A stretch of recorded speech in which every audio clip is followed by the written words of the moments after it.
Hello and welcome guys. In today's topic we will be discussing board of directors and managerial personnel. This is a revision video of this chapter and this chapter is very important from the exam point of view. हर साल इस chapter से question आता ही आता है, तो do not miss this very important chapter. So let's begin. तो directors होते क्या है? Members of board of directors को हम लोग डायरेक्टर बोलते हैं और इनके पास कुछ पावर होता है. They do not possess any power of management of affairs of the company.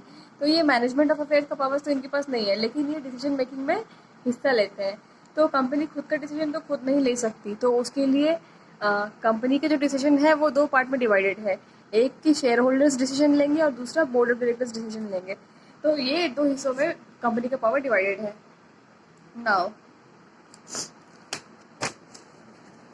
हमारा जो सेक्शन है वो स्टार्ट होगा सेक्शन 149 से. ये क्या बोलता है?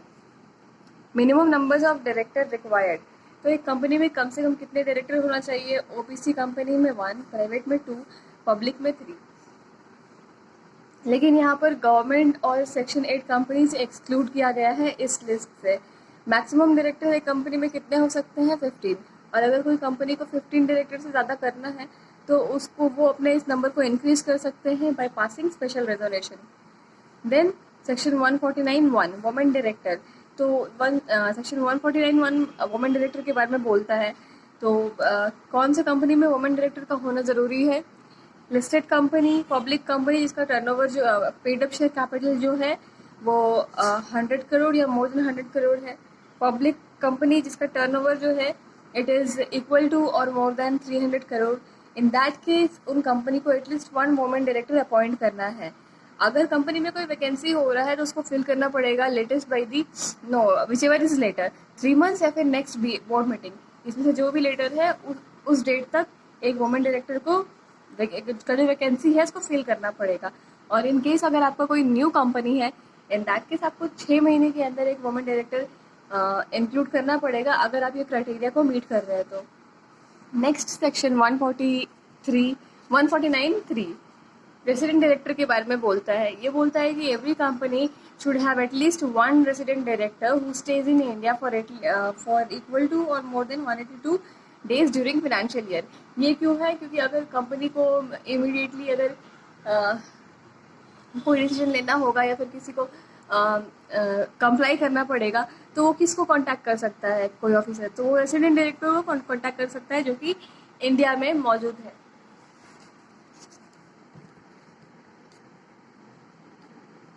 Section 144 talks about independent director. Every listed public company shall have at least 1/3 of the total number of directors as independent director. मतलब हर listed company में टोटल नंबर ऑफ डायरेक्टर्स का एटलीस्ट 1/3 हिस्सा जो है 1/3 नंबर जो है वो इंडिपेंडेंट डायरेक्टर होना चाहिए. इंडिपेंडेंट डायरेक्टर कौन है? ये जो डायरेक्टर्स हैं ये स्पेसिफिक नॉलेज हेल्ड करते हैं अपने पास और ये कंपनी के अपने नहीं है, ये बाहर से आते हैं. कंपनी इन्हें बुलाती है टू टेक गुड डिसीजंस और अपने स्किल्स के बारे में बताकर कंपनी के लिए कुछ बेनिफिट कर सके, कंपनी के लिए कुछ अपनी एक्सपीरियंस शेयर कर सके. तो ये independent director highly qualified person होते हैं जिनको कंपनी बुलाती है अपने मीटिंग या फिर जो भी डिसीजन हेल्ड कर रहे हैं उस क्राइटेरिया में. तो अब क्या बोल रहे हैं? अगर कोई फ्रैक्शन होगा जैसे 1.2 तो उसको हम लोग राउंड ऑफ करके 2 मान लेंगे. और फॉलोइंग क्लास ऑफ कंपनी में एटलीस्ट 2 डायरेक्टर होना जरूरी है. कौन से companies? Public company having paid up share capital of 10 crore और more, public company having turnover of ₹100 crore और more, public companies in which aggregate outstanding loan debenture deposit exceeding ₹50 crore. तो इन cases में कंपनी में एटलीस्ट 2 डायरेक्टर्स होने 2 इंडिपेंडेंट डायरेक्टर्स होने चाहिए. Section 152 appointment of directors. तो director को अपॉइंट करने के लिए क्या करना ज़रूरी है? डायरेक्टर का डिन होना, डायरेक्टर के पास डिन होना बहुत ज़रूरी है. डिन क्या है? Director identification number. ये हर एक डायरेक्टर के पास होना चाहिए और वो डायरेक्टर क्या करेगा? डिन को ऑब्टेन करके फर्निश करेगा और डिक्लेयर करेगा कि वो एज अ डायरेक्टर क्वालिफाइड है. और DIR 2 में रिटर्न कंसेंट देना पड़ेगा. DIR 12 में कंपनी ROC को बताएगी with in 30 days of appointment कि उसने इस डायरेक्टर को अपॉइंट किया है. और फर्स्ट डायरेक्टर कंपनी का कौन बनता है? As per AOA। अगर आर्टिकल्स में बताया गया है तो वही फर्स्ट डायरेक्टर होगा, और इन अदर केसेस जो सब्सक्राइबर है वो they will become director till the general meeting, क्योंकि उधर टाइम नहीं होता कि आप जो फर्स्ट डायरेक्टर है आप उसको वोट से या फिर अपॉइंट कर, तो जो फर्स्ट डायरेक्टर है वो सब्सक्राइबर ही होते हैं until general meeting. Subsequent director क्या हो, कैसे बनाएंगे आप? सब्सिक्वेंट डायरेक्टर जो है वो appointment in through appointment in GM आप अपॉइंट करेंगे। तो अब retirement bye rotation, in case retirement bye rotation बोलता क्या है कि एक कंपनी में कुछ नंबर ऑफ डायरेक्टर जो है उनको रिटायर करना पड़ेगा बाय रोटेशन। तो जब आर्टिकल्स है साइलेंट है about the retirement of rotation, in that case not less then 2/3 of the total director भी रोटेशनल डायरेक्टर। तो इन केस में जहाँ आर्टिकल्स कुछ नहीं बोल रही है रोटेशन रिटायरमेंट रोटेशन के बारे में, तो उस केस में टोटल नंबर ऑफ डायरेक्टर जितने भी हैं उनका एटलीस्ट 2/3 जो है वो रोटेशनल डायरेक्टर होंगे। इसका क्या मतलब हो रहा है? रोटेशनल डायरेक्टर मतलब they will retire on rotation basis. तो जो रोटेशनल डायरेक्टर रहेंगे उसके 1/3 डायरेक्टर्स जो है 1/3 directors they will retire at every AGM। तो यहाँ पर इसमें से कौन रिटायर होगा, ये यहाँ पर ये लोग म्यूचुअली डिसाइड करेंगे, वोट करेंगे, या फिर थ्रू चिट्स ये लोग डिसाइड करेंगे कि रिटायर कौन करेगा। यहाँ पर एक और केस है, इफ़ AGM नॉट हेल्ड। तो अगर AGM में रिटायर होना था ना, और अगर AGM हेल्ड नहीं हो रहा तो इन दैट केस क्या होगा? रिटायरिंग डायरेक्टर वेकेट कर देगा अपने ऑफिस को, और अगले दिन जो है वो फिर से वो AGM हेल्ड करके अपॉइंट करना पड़ेगा। इन केस अगर आप अपॉइंट नहीं कर रहे हैं, किसी को भी वैकेंसी फिल नहीं हो रही है, तो automatic reappointment of retiring director हो जाएगा। ये वाला we will discuss in little detail in few minutes. तो अब यहाँ डिस्कस करते हैं अबाउट नॉन रोटेशनल डायरेक्टर। तो यहाँ पर 2/3 तो रोटेशनल डायरेक्टर बन रहे हैं, बाकी जो not more than 1/3 of the directors of total director shall be non rotational directors.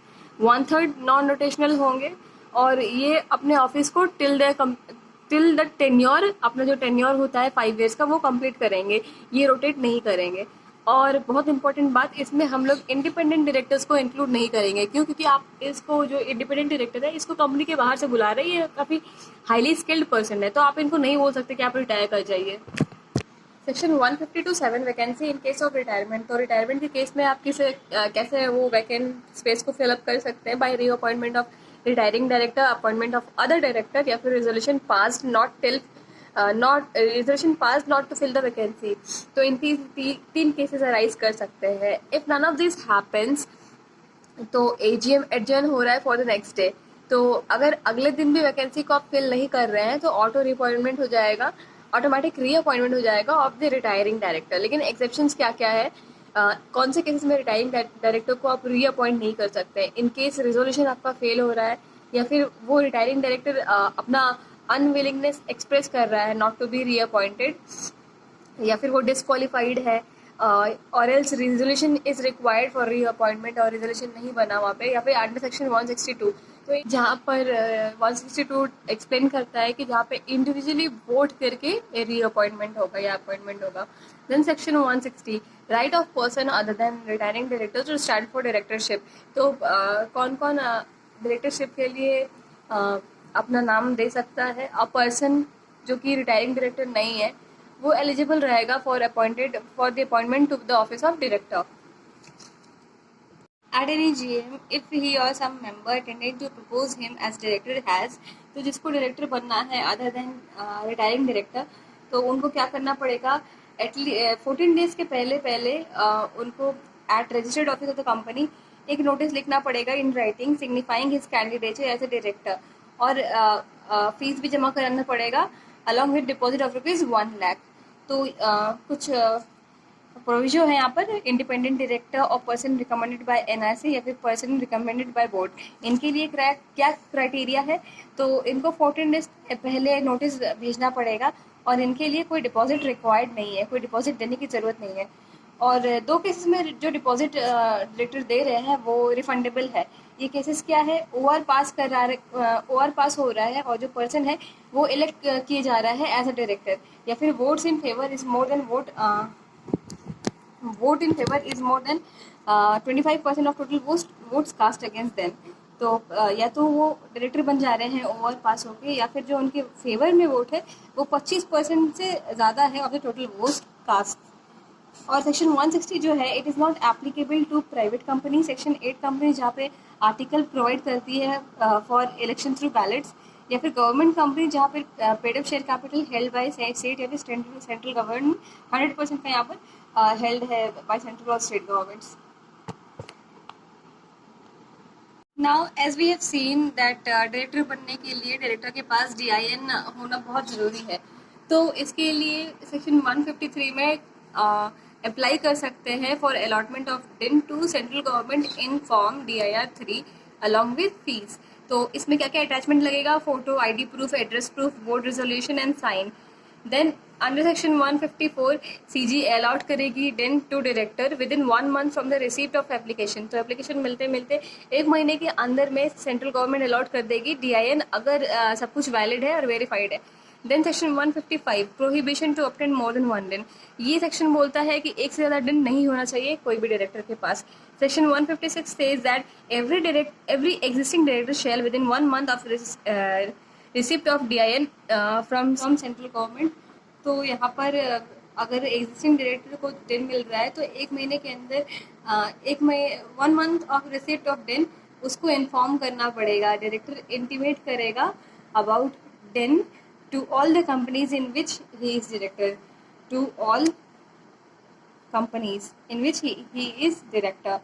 Next section 157 company को जब मालूम चल जाए कि डायरेक्टर के पास DIN आ गया है तो with in 15 days of receipt of information, जब डायरेक्टर इन्फॉर्म कर दे रहा है कंपनी को तो विद इन 15 डेज कंपनी क्या करेगी, वो इन्फॉर्म करेगी to registrar.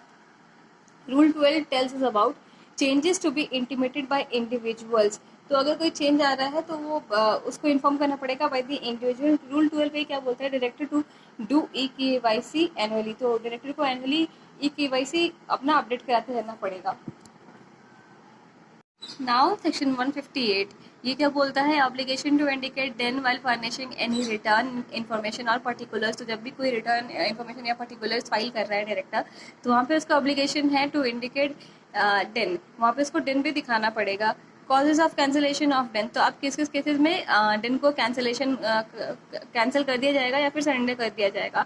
If it is found to be duplicated, if obtained in wrongful manner और by fraudulent means, death of concerned individual, unsound mind, अगर डायरेक्टर ही अनसाउंड माइंड का निकला, या फिर इंसॉल्वेंट। तो अगर डायरेक्टर ही इंसॉल्वेंट है तो फिर वो कंपनी का डिसीजन कैसे सही से लेगा? तो इन केसेस में जो DIN है उसको कैंसिल कर दिया जाएगा। Now intimation of changes in DIN, rule 12। तो फॉलोइंग केसेस में इंटीमेट करना पड़ेगा of any changes in the DIN। After obtaining DIN, in case of any change, then it has to be intimated to the company within 15 days। 15 दिन के अंदर आपको company को बताना पड़ेगा और सेंट्रल गवर्नमेंट को बताना पड़ेगा in form DIR-6 within 30 days. और इसके साथ आपको अटैच करवाना पड़ेगा scanned copy of proof of change and submitted. तो क्या चेंज आ रहा है उसका कोई प्रूफ आपको स्कैन करके सबमिट करना पड़ेगा। और सेंट्रल गवर्नमेंट क्या करेगी? It will incorporate all the changes and inform the applicant. तो इनकॉर्पोरेट करने के बाद वो एप्लीकेंट को इन्फॉर्म करेगी कि आपका चेंजेस जो है वो ड्यूली इनकॉर्पोरेट कर लिया गया है। 161(1) additional director. Additional director company appoint करती है किसी जनरल मीटिंग के बीच में। मतलब आपका अभी जो टाइम पीरियड चल रहा है, अभी जनरल मीटिंग आने में बहुत टाइम है और आपको यहाँ पर ही कहीं एक एडिशनल डायरेक्टर की ज़रूरत है। तो इन दैट केस कंपनी क्या करेगी? अगर आर्टिकल उसको पावर देती है to appoint any director as additional director, in that case company appoint करेगी any person other than the one who has failed to be appointed at general meeting. जो general meeting में ही director नहीं बन सका उसको अभी भी डायरेक्टर नहीं बना पाएंगे। बाय बोर्ड रेजोल्यूशन, और ये जो एडिशनल डायरेक्टर बनेगा ये होल्ड करेगा office till the date of next AGM, जिस दिन AGM होगा, या फिर last date on which AGM should have been held, whichever is earlier. Section 161(2) talks about alternate director. तो ऑल्टरनेट डायरेक्टर क्या है? जब ओरिजिनल डायरेक्टर जो है आपका 3 महीने से ज़्यादा के लिए एब्सेंट है या फिर आउट ऑफ इंडिया है तो इन दैट केस आप उसकी जगह पे ऑल्टरनेट डायरेक्टर अपॉइंट कर सकते हैं। तो ये ऑथराइज बाय आर्टिकल होना चाहिए, अगर नहीं है तो बाय रेजोल्यूशन इन GM भी आप अपॉइंट कर सकते हैं ऑल्टरनेट डायरेक्टर। तो ये हेल्ड करेगा in place of original director. Original director की जगह पे ऑल्टरनेट डायरेक्टर वो प्लेस हेल्ड करेगा अगर ओरिजिनल डायरेक्टर आपका 3 महीने से ज़्यादा के लिए एब्सेंस है फ्रॉम इंडिया। और जो ये डायरेक्टर आपका ऑल्टरनेट डायरेक्टर रहेगा वो he should not hold any directorship in this company. तो वो यहाँ पर कोई और डायरेक्टरशिप होल्ड नहीं कर रहा होना चाहिए। और ये होल्ड कब तक करेगा, जब तक कि ओरिजिनल डायरेक्टर रिटर्न वापस नहीं आ जाता या फिर expiry of the term of original director. तो इन केस में वो होल्ड करेगा। Alternate director of an independent director should be qualified person. In case of independent director तो वो इंडिपेंडेंट डायरेक्टर ही होना चाहिए, फिर एक क्वालिफाइड पर्सन होना चाहिए। Section 161(3) talks about nominee director appoint करेगा बोर्ड ऑफ डायरेक्टर और nominated by institution, government, SG और फिर CG. Section 161(4) filing of casual vacancy. ये तो फाइलिंग ऑफ कैजुअल वैकेंसी आप कैसे कर सकते हैं, एज पर एओए कर सकते हैं। अगर एओए साइलेंट है, in that case office of director appointed in general meeting. तो if office of director is appointed in general meeting और ये वेकेट हो रहा है बिफोर द एक्सपायरी, तो उसको हम लोग कैजुअल वैकेंसी बोलते किसको है। अगर ऑफिस ऑफ डायरेक्टर जो कि अपॉइंट हुआ था जनरल मीटिंग में वो वेकेट हो जा रहा है before the expiry of his term, तो वो हमारा कैजुअल वैकेंसी हो जाएगा। In case AOA is silent, in that case board should fill the vacancy by passing a resolution at board meeting. Also subsequent approval of members in next GM is required. तो board तो यहाँ पर appoint कर देगी वहाँ casual vacancy पर, लेकिन subsequent approval चाहिए of the members in the next general meeting. Next, appointment of director to be voted individually, section 162. In this case यहाँ पर जो डायरेक्टर्स है उनका वोट अपॉइंटमेंट होगा by voting individually. Application of 2 और मोर अपॉइंटमेंट ऑफ 2 और मोर directors. तो director को अगर एक से ज़्यादा डायरेक्टर को आप अपॉइंट कर रहे हैं तो उसके लिए आपको सेपरेट रेजोल्यूशन की ज़रूरत है। कंबाइंड या फिर सिंगल रेजोल्यूशन में आप सारे डायरेक्टर को अपॉइंट नहीं कर सकते, ठीक है, इट इज़ नॉट परमिटेड। लेकिन it is permitted if resolution approving appointment by single resolution is passed. तो आपको पहले रेजोल्यूशन पास कराना पड़ेगा to appoint director in single resolution with no vote against it. तो अब आप जो रेजोल्यूशन पास कर रहे हैं इसके अगेंस्ट में कोई वोट नहीं होना चाहिए। इन दैट केस आप कंबाइंड रेजोल्यूशन के थ्रू 2 या उससे ज़्यादा डायरेक्टर को अपॉइंट कर सकते हैं। लेकिन अगर ये आपका परमिट ये कंडीशन सेटिस्फाइड नहीं है, इसके बिना भी आप कंबाइंड रेजोल्यूशन में सारे डायरेक्टर को अपॉइंट कर रहे हैं तो उसको वॉइड अपॉइंटमेंट माना जाएगा। It is not applicable to private company, government company, specified IIFC, public company. Section 163 appointment by proportional representation. तो यहाँ पर अगर आर्टिकल्स प्रोवाइड करती है तो अपॉइंटमेंट करना पड़ेगा of director by proportional representation. तो यहाँ पर एटलीस्ट 2/3 ऑफ डायरेक्टर्स जो है once in every 3 years will be appointed by single transferable vote, cumulative vote या फिर otherwise. Then it is an overriding section. मतलब यहाँ अगर डायरेक्टर्स अपॉइंट कर रहे हैं थ्रू दिस सेक्शन तो उसको आप रिमूव नहीं कर सकते under section 169। It is not applicable to 100% government companies. Then section 164 disqualifications. ये क्या बोलता है कि यहाँ पर डायरेक्टर्स जो है वो डिस्क्वालीफाई किए जाएंगे इफ़ डायरेक्टर जो है वो अनसाउंड माइंड के है, मतलब ही इज़ नॉट स्टेबल और undischarged insolvent, application to be adjudicated as insolvent. अगर वो खुद ही इंसॉल्वेंट है तो फिर कंपनी कैसे रन करेगा, कन्विक्टेड बाय कोर्ट। अगर कोई कन्विक्शन हो रहा है मतलब ही is been convicted by the court और जो इम्प्रिजनमेंट है वो 6 महीने से लेके 7 साल के बीच का है, तो 5 साल के लिए वो डिस्क्वालीफाई रहेगा। 5 साल तक वो कोई भी कंपनी में डायरेक्टरशिप होल्ड नहीं कर सकता। अगर 7 साल के अबव उसका इम्प्रिजनमेंट है तो इन दैट केस वो लाइफ टाइम के लिए कभी डायरेक्टर नहीं बन सकता। Unpaid call still 6 month. तो अगर वो कंपनी का रूल तोड़ रहा है और उसका कॉल जो है वो अनपेड है for a period of 6 month तो उसको डिस्क्वालीफाई कर दिया जाएगा। रिलेटेड पार्टी ट्रांजैक्शन में एंटर कर रहा है अंडर सेक्शन 188 या फिर उसके पास कोई डायरेक्टर DIN नहीं है और सेक्शन 165 में अगर वो डायरेक्टरशिप लिमिट क्रॉस करता है इन दिस केसेस उसको डिस्क्वालीफाई कर दिया जाएगा under section 164 subsection 1। 164 subsection 2 talks about disqualification by default of company. तो सबसेक्शन 1 में डिफॉल्ट जो था वो डायरेक्टर के पार्ट पे था, यहाँ पर डिफॉल्ट जो है वो कंपनी के पार्ट पे रहेगा। तो कंपनी अगर डिफॉल्ट करती है to file financial statement, annual return for continuous 3 years, 3 साल कंटिन्यू फेल करती है to file this financial and annual return, तो इन दिस केसेस जो सारे डायरेक्टर्स हैं उनको डिस्क्वालीफाई कर दिया जाएगा। या फिर टू रीपे डिपॉजिट, डिबेंचर या डिविडेंड फॉर 1 year। तो 1 साल तक अगर it fails to repay this तो उसको डिस्क्वालीफाई कर दिया जाएगा. This is not applicable to government company. 167 vacation of office of director in case of. तो डायरेक्टर का ऑफिस को खाली करा दिया जाएगा in case if he incurs disqualification under section 164 subsection 1. तो जो पहला केस जो डायरेक्टर का डिफॉल्ट पर उनको डिस्क्वालीफाई किया जाता है इन दैट केसेस, तो वो डायरेक्टर को वेकेट करना पड़ेगा all company other then in which he incurs the default. तो वो सारे कंपनी में ये डायरेक्टरशिप होल्ड जो कर रहा है वो हट जाएगा उस कंपनी से, लेकिन सिर्फ उस कंपनी में डायरेक्टर बना रहेगा जिसमें वो डिफॉल्ट कैरी कर रहा है. Then absent in all board meeting for 12 year. तो 1 साल तक वो सारे बोर्ड मीटिंग से अपने आप को एब्सेंट रखता है. डिस्क्वालीफाइड बाय कोर्ट और ट्रिब्यूनल, जहाँ पर कोर्ट या फिर ट्रिब्यूनल उसको डिस्क्वालीफाई कर रहा है, इन दैट केस वेकेट कर देगा office. Offence involving moral turpitude, application by virtue of holding office and cease to hold that office. तो इन केसेस में वेकेशन हो जाएगा ऑफिस ऑफ डायरेक्टर. यहाँ पर एक और बात, ये जो इनकम डिस्क्वालिफिकेशन है वो 164 सबसेक्शन 2 वाला होगा. मतलब ये वाला, यहाँ पर अगर कंपनी के डिफॉल्ट से अगर डिस्क्वालिफिकेशन हो रहा है तो जो डायरेक्टर है वो सारे कंपनी को वेकेट कर देगा. सिर्फ एक कंपनी में डायरेक्टर बना रहेगा जिस कंपनी में वो डिफॉल्ट कर रहा है. ठीक है, तो यहाँ पर सबसेक्शन जो है ये 2 होगा, 1 नहीं 2. Next we have vacation order of court and found. जहाँ पर ऑर्डर ऑफ कोर्ट था वहाँ पे वेकेट करना था ऑफिस, और वहाँ पे डायरेक्टर फाउंड गिल्टी हो रहा है. तो इन दैट केस क्या होगा, अगर डायरेक्टर अपील कर रहा है विद इन 30 डेज तो वहाँ पर वेकेशन नहीं होगा, लेकिन अपील नहीं करता है तो वेकेट कर देगा after the expiry of 30 days. ठीक है, इन केस यहाँ पर अपील करने का टाइम लिमिट आपका 30 डेज है, तो 30 दिन के अंदर अपील करता है तो no vacation till appeal is dispose of. जब तक केस डिस्पोज नहीं होता तो वेकेशन नहीं होगा. तो अब क्या होता है, ऑर्डर कोर्ट का फिर से ऑर्डर आता है उस केस में और वहाँ पर वो गिल्टी नहीं फाउंड होता है, मतलब वो गलत नहीं है, इन दैट केस तो वो वेकेट नहीं करेगा. इन केस अगर वो फिर से गिल्टी फाइंड होता है तो यहाँ पर फिर से उसको 7 दिन का टाइम दिया जाएगा टू अपील. तो अगर वो 7 दिन के अंदर अपील फाइल करता है तो वेकेशन नहीं होगा टिल अपील डिस्पोज ऑफ. अगर नो फाइल नहीं करता अपील तो वो वेकेट कर देगा office on the 8th day, क्योंकि 7वां दिन तक तो अपील के लिए टाइम लिमिट है ना. तो अपील नहीं करने से वो वेकेट करेगा 8 डे में. अगर अपील करता है तो वेकेशन नहीं होगा जब तक कि केस डिस्पोज ऑफ नहीं होता. तो अब ऑर्डर ऑफ कोर्ट अगर अपील के केस में आता है और वो गिल्टी फाउंड होता है तो ऑन द सेम डेट वो वेकेट कर देगा. ऑर्डर के डेट पे ही उसको वेकेट करना पड़ेगा. बट गिल्टी फाउंड नहीं होता है तो वेकेशन नो वेकेशन, मतलब वो वेकेट नहीं करेगा अपने ऑफिस से. Section 168 resignation by director.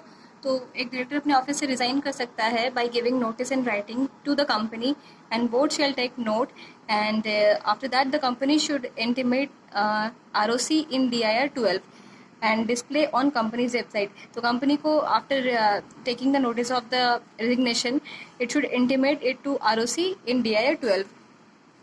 The director may also file a copy of resignation to ROC. तो डायरेक्टर खुद भी resignation फाइल कर सकता है ROC को. Within 30 days करना पड़ेगा in form DIR 11. Central government to fill vacancy in all case in case all director resign. तो अगर ऑल डायरेक्टर रिजाइन करते हैं तो सेंट्रल गवर्नमेंट फिल करेगी vacancy.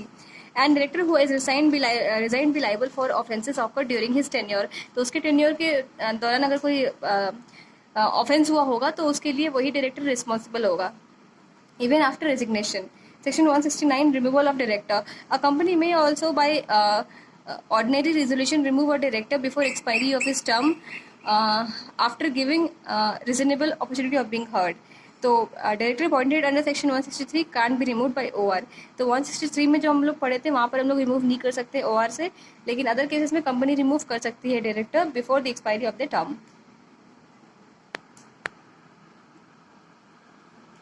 Section 151 it talks about small shareholder director, yet important section. So let's see. Every listed company may have one director elected by small shareholders. तो ये small shareholders कौन होते हैं? Shareholder holding nominal value not more than ₹20,000. तो जिनके पास nominal value share ₹20,000 से ज़्यादा नहीं है तो वो small shareholders हो जाते हैं. देन लिस्टेड कंपनी कब अपॉइंट करेगी स्मॉल शेयर होल्डर? या तो सुओ मोटो बेसिस पे मे ऑप्ट सुओ मोटो खुद से ही, या फिर upon notice of not less than 1000 small shareholders और 1/10 of the total number of small shareholders. तो या फिर 1000 स्मॉल शेयर होल्डर्स उनको नोटिस दे रही है या फिर 1/10 of the total number of small shareholder, whichever is lower. तो in that case company appoint करेगी स्मॉल शेयर होल्डर्स को. Notice of intention given by small share holders at least 14 days before meeting. तो meeting के 14 days पहले notice देना पड़ेगा small shareholders को। Now जो ये डायरेक्टर होगा स्मॉल शेयर होल्डर का, इट शिल नॉट रिटायर बाय रोटेशन। इसका टेन्योर मैक्सिमम 3 years का रहेगा। It can not be reappointed and not eligible for appointment if disqualified.